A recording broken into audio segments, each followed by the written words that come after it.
Believe it or not, when it comes to compact crossovers, the Kia Sportage is one of the longest tenured models on the market, and it's right up there with the Toyota RAV4 and Honda CR-V. And a lot of that staying power has to do with its steady evolution, with wholesale changes made with each passing generation, culminating in this latest version for 2017. The design may not appeal to everyone, and I personally think it's a little bit too snub-nosed, but it's hard to argue with the vast improvements made to the Sportage, and it's now easily considered one of the best compact crossovers on the market. It still comes with the choice of two 4-cylinder engines under the hood, with a 2.4-liter naturally aspirated unit in all but SX models, and a 2-liter turbocharged unit in SX models like the one we're driving today. Both offer a decent amount of power, but it's the 237 horsepower and 260 pound-feet of torque of the turbo unit that make it the one to go with.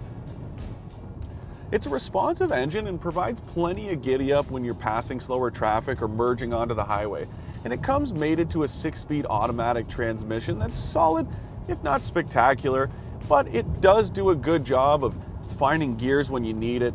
It's got paddle shifters as well, so if you need to drop it down a gear when going around a slower car, it's not going to leave you hanging out to dry. The Sportage's ride quality has also been improved immensely this time around, and does a pretty impressive job of mimicking premium cars like the Audi Q5 and Mercedes GLC class. It is a little on the rigid side, and I don't mean stiff as in a sports car, but more so it just could use a little bit more cushiness in the suspension. Now that doesn't mean it has any problems absorbing most of the road imperfections you run into on the road, it just feels a little jarring at times. That could be a product of our tester's 19-inch wheels, but it's something to keep an eye on if you're testing out a new Sportage. Inside, the Sportage features a cabin design that's easy to live with regardless of trim. Not all the materials are great, especially the plastic on the dash, but the leather is tremendous. I'm really impressed with it. One thing I'm not impressed with though is the color of our tester's interior. I just don't really think this combo is the nicest to look at, and it definitely clashes with the exterior color of our tester, and a plain old black interior would do just fine. Despite not leading the segment in cargo or passenger room, there's still plenty of space inside the Sportage for a family of 4 and their stuff. One area the cabin does come up short though is when it comes to headroom with this panoramic sunroof in place. As you can see, my head is pretty much buried in the ceiling, and if I turn at all, my head digs into this grab handle. It's definitely not ideal, though it's only problematic for taller drivers, and most people probably won't notice. Elsewhere inside, the Sportage can be decked out with all the comfort and convenience features that Kia's come to be known for.